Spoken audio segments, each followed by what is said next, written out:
Hi friends, ಎಲ್ರಿಗೂ ನಮಸ್ಕಾರ. Beetroot ಚಿತ್ರಾನ್ನ ಮಾಡ್ಕೊಂಡಿದ್ದೀನಿ. ಎಷ್ಟು ಚೆನ್ನಾಗಿದೆ ಗೊತ್ತಾ, ರುಚಿ ತುಂಬ ಅದ್ಭುತವಾಗಿದೆ. ಒಂದು ಸಲ ಇದು ಟೇಸ್ಟ್ ನೋಡಿದ್ರೆ ಪದೇ ಪದೇ ಮಾಡ್ತೀರಾ, ಅಷ್ಟೊಂದು ಟೇಸ್ಟಿಯಾಗಿರುತ್ತೆ. ಮಕ್ಕಳು ಬರೀ ಚಿತ್ರಾನ್ನ ಇಷ್ಟಪಡಲ್ಲ, ಚಿತ್ರಾನ್ನ ಮಾಡಿದ್ಯಾ ಅಂತ ಅನ್ನೋರಾದರೆ ಈ ರೀತಿ ಬೀಟ್ರೂಟ್ ಹಾಕ್ಬಿಟ್ಟು ಮಾಡಿ, ಕಲರ್ಫುಲ್ಲಾಗೂ ಇರುತ್ತೆ, ತುಂಬ ಟೇಸ್ಟಿಯಾಗಿರುತ್ತೆ. ಒಂದು ಬೀಟ್ರೂಟ್ ತೊಗೊಂಡು ಈ ರೀತಿ ಮೇಲೆ ಸಿಪ್ಪೆ ಎಲ್ಲ ತೆಗೆದು ನಾನು ಚೆನ್ನಾಗಿ ತೊಳೆದು ಸಣ್ಣದಾಗಿ ಹೆಚ್ಕೊಳ್ತಾ ಇದ್ದೀನಿ. ನೀವು ಇದನ್ನು ತುರಿದು ಕೂಡ ಮಾಡ್ಕೊಳ್ಬಹುದು. ತುರಿಯೋದಿದ್ರೆ ಸ್ವಲ್ಪ ದಪ್ಪವಾಗಿ ತುರ್ಕೊಳ್ಳಿ. ತುಂಬ ಸಣ್ಣ ತುರಿದ್ಬಿಟ್ರೆ ಪೇಸ್ಟ್ ಥರ ಆಗಿಬಿಡುತ್ತೆ, ಅನ್ನ ಜೊತೆ ಚೆನ್ನಾಗಿ ಮಿಕ್ಸ್ ಆಗೋದಿಲ್ಲ. ಚಪಾತಿಗೆಲ್ಲ ಮಾಡ್ತಿರಲ್ಲ ಪಲ್ಯ, ಅದಕ್ಕಿಂತ ಸ್ವಲ್ಪ ದಪ್ಪ ಇರಬೇಕು ತುರಿಗಳಿದ್ದು. ನಾನು ಇಲ್ಲಿ ಸ್ವಲ್ಪ ಸಣ್ಣದಾಗಿ ಕಟ್ ಮಾಡಿ ಹಾಕ್ಕೊಳ್ತಿದ್ದೀನಿ, ತುರಿಯೋದು ಬೇಡ ಅಂಥೇಳಿ.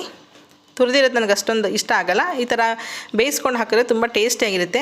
ಜಸ್ಟು ಒಂದು ಬೀಟ್ರೂಟಿಗೆ ಒಂದು 50 ml ಅಷ್ಟೇ ನೀರು ಹಾಕ್ಕೊಂಡಿದ್ದೀನಿ. ನೀರು ಬೇಕಾದರೆ ಮತ್ತೆ ಮಿಕ್ಸ್ ಮಾಡ್ಕೊಳ್ಬಹುದು, ಅಥವಾ ನೀರು ಬೇಯಿಸಿದ್ರೆ ಜಾಸ್ತಿ ಉಳಿದಿದ್ರೆ ಅದನ್ನು ರಸಮ್ ಕೂಡ ಮಾಡ್ಕೊಳ್ಬಹುದು. ನಾನಿಲ್ಲಿ ನೀರು ವೇಸ್ಟ್ ಆಗಬಾರ್ದಂತ ಎಷ್ಟು ಬೇಕೋ ಅಷ್ಟೇ ನೀರನ್ನ ಹಾಕ್ಕೊಂಡು ಒಂದು 50 ml ಹಾಕ್ಕೊಂಡು ಲೋ ಫ್ಲೇಮ್ನಲ್ಲಿ ಉಪ್ಪು ಹಾಕಿ ಬೇಯಿಸ್ಕೊಂಡಿದ್ದೀನಿ. ಇನ್ನು 50 ml ಅಷ್ಟು ನೀರು ಉಳಿದಿದೆ ನೋಡಿ. ನಿಮಗೇನೋ ಬೆಂದಿಲ್ಲ ಅಂತ ಅಂದರೆ ಸ್ವಲ್ಪ ನೀರನ್ನ ಚುಮ್ಕಿಸ್ಕೊಂಡು ಕೂಡ ನೀವು ಬೇಯಿಸ್ಕೊಳ್ಬೋದು. ನಂತರ ಉಳಿದಿರೋಂಥ ಅನ್ನನ ನಾನು ಹಾಕ್ಕೊಂಡು ಅದು ಬಿಸಿ ಇದ್ದಾಗಲೇ ಈ ರೀತಿ ಮಿಕ್ಸ್ ಮಾಡಿ ಇಟ್ಕೊಂಡ್ರೆ ತುಂಬ ಚೆನ್ನಾಗಿ ಕಲರ್ ಇಟ್ಕೊಳ್ಳುತ್ತೆ. ಯಾಕೆಂದರೆ ನೀರಿನಂಶ ಇಲ್ಲ ಇಲ್ಲಿ. ಇನ್ನು ಸ್ವಲ್ಪ ಹೊತ್ತು ಬಿಟ್ಬಿಟ್ಟು ನಾವು ಒಗ್ಗರಣೆ ಮಾಡೋಷ್ಟರಲ್ಲಿ ಡ್ರೈ ಆಗಿಬಿಡುತ್ತೆ ಅಂತೇಳಿ ಅನ್ನನ ಮಿಕ್ಸ್ ಮಾಡಿ ಇಟ್ಕೊಳ್ತಾ ಇದ್ದೀನಿ. ನಾನು ಒಗ್ಗರಣೆಗೆ 2 ಗಡ್ಡೆಯಷ್ಟು ಈರುಳ್ಳಿ, ಕಡಲೆಕಾಯಿ ಬೀಜ ಹುರಿದಿರೋಂಥದ್ದು, ಹಾಗೆ ಕಡಲೆಬೇಳೆ, ಸಾಸಿವೆ, ಜೀರಿಗೆ, ಶುಂಠಿ ತುರಿ, ಹಸಿಮೆಣಸಿನ್ಕಾಯಿ 1-2, ಒಂದು ಒಣಮೆಣಸಿನ್ಕಾಯಿ, ಸ್ವಲ್ಪ ನಿಂಬೆಹಣ್ಣು ರಸ ತೊಗೊಂಡಿದ್ದೀನಿ, ಅರ್ಧ ಹೋಳಷ್ಟು. ಇಷ್ಟನ್ನ ಇಲ್ಲಿ ಉಪಯೋಗಿಸ್ಕೊಳ್ಳೋಣ. 2 ಸ್ಪೂನಷ್ಟು ಎಣ್ಣೆಗೆ 1 ಸ್ಪೂನಷ್ಟು ತುಪ್ಪ ಹಾಕ್ಕೊಂಡಿದ್ದೀನಿ. ಕಡಲೆಬೇಳೆ ಹಾಗೆ ಜೀರಿಗೆ, ಸಾಸಿವೆ ತೊಗೊಂಡಿದ್ದೀನಿ. ಉದ್ದಿನಬೇಳೆ ಬೇಕಾದ್ರೂ ಕೂಡ ಹಾಕ್ಕೊಳ್ಬಹುದು. ಅದು ಸ್ವಲ್ಪ ಫ್ರೈ ಆದ ನಂತರ ಉದ್ದಿರೋಂಥ ಕಡಲೆಕಾಯಿ ಬೀಜನ ಸಿಪ್ಪೆ ತೆಗೆದು ಹಾಕ್ಕೊಳ್ತಾ ಇದ್ದೀನಿ. ನಂತರ ಶುಂಠಿ ತುರಿ ಹಾಕ್ಕೊಳ್ತಾ ಇದ್ದೀನಿ. ಹಸಿಮೆಣಸಿನ್ಕಾಯಿನ ಹಾಕ್ಕೊಂಡು ಇದನ್ನು ಒಂದು ಅರ್ಧ ನಿಮಿಷದಷ್ಟು ಫ್ರೈ ಮಾಡ್ಕೊಳ್ಳಿ. ಒಣಮೆಣಸಿನ್ಕಾಯಿನೂ ಹಾಕಿ ತುಂಬ ಟೇಸ್ಟ್ ಚೆನ್ನಾಗಿರುತ್ತೆ. ಒಂದು ಒಣಮೆಣಸಿನ್ಕಾಯಿನ ಬಳಸ್ಕೊಂಡಿದ್ದೀನಿ. ನಿಮಗೇನು ಅಸಿಡಿಟಿ ಆಗುತ್ತೆ, ಹಸಿಮೆಣಸಿನ್ಕಾಯಿ ಬಳಸಲ್ಲ ಅಂದರೆ ಪೂರ್ತಿ ಒಂದು 4 ಒಣಮೆಣಸಿನ್ಕಾಯಿನೇ ಹಾಕ್ಕೊಳ್ಬಹುದು. 2 ಗಡ್ಡೆಯಷ್ಟು ಈರುಳ್ಳಿನ ಸಣ್ಣದಾಗಿ ಕಟ್ ಮಾಡಿದ್ನಲ್ಲ ಅದನ್ನು ಹಾಕ್ಕೊಂಡಿದ್ದೀನಿ. ಹಾಕ್ಕೊಂಡು ಸ್ವಲ್ಪ ಉಪ್ಪು ಹಾಕಿ ಬಾಡಿಸ್ಕೊಳ್ತಾ ಇದ್ದೀನಿ.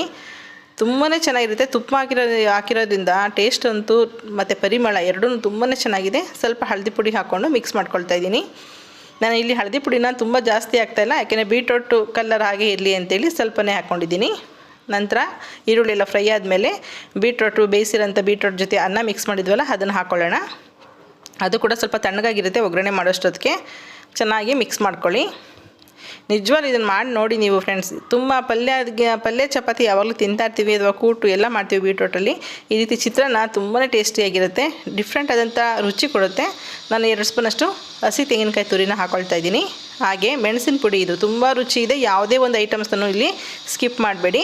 ಅರ್ಧ ಸ್ಪೂನಷ್ಟು ಮೆಣಸಿನ ಪುಡಿ ಹಾಕ್ಕೊಳ್ತಿದ್ದೀನಿ. ಬ್ಲ್ಯಾಕ್ ಪೆಪ್ಪರ್ ಪೌಡರು, ಹಾಗೆ ನಿಂಬೆಹಣ್ಣು ರಸ ಹಾಕ್ಕೊಂಡಿದ್ದೀನಿ. ಹಾಕ್ಕೊಂಡು ಇದನ್ನು ಕೂಡ 1 ನಿಮಿಷದಷ್ಟು ಫ್ರೈ ಮಾಡ್ಕೋಬೇಕಾಗುತ್ತೆ ಚೆನ್ನಾಗಿ. ತುಂಬ ಟೇಸ್ಟಿಯಾಗಿರುತ್ತೆ. ಒಂದು ಸಲ ಮಾಡಿದ್ರೆ ನೀವು ಪದೇ ಪದೇ ಮಾಡಿ ತಿಂತೀರಾ. ಸ್ವಲ್ಪ ಕೊತ್ತಂಬರಿ ಸೊಪ್ಪು ಹಾಕಿ ಮಿಕ್ಸ್ ಮಾಡ್ತಾಯಿದ್ದೀನಿ. ನೋಡಿದ್ರಲ್ಲ ಕಲರ್ಫುಲ್ ಆದಂಥ ರೈಸ್ ಎಷ್ಟು ಚೆನ್ನಾಗಿ ರೆಡಿ ಆಯ್ತು ಅಂತೇಳಿ. ಉಳಿದಿರೋ ಅನ್ನ, ಬಿಸಿ ಅನ್ನ ಯಾವುದ್ರಲ್ಲನ್ನ ಮಾಡಬಹುದು. ನೀವು ಬಾಕ್ಸ್ ಕಟ್ಟೋದಕ್ಕೂ ತುಂಬ ಚೆನ್ನಾಗಿರುತ್ತೆ.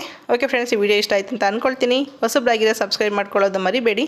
ಹಾಗೆ ವಿಡಿಯೋನ ಎಲ್ರಿಗೂ ಶೇರ್ ಮಾಡಿ. ಎಲ್ಲರೂ ವಿಡಿಯೋ ನೋಡೋದಕ್ಕೆ ಧನ್ಯವಾದಗಳು. Okay bye, thank you.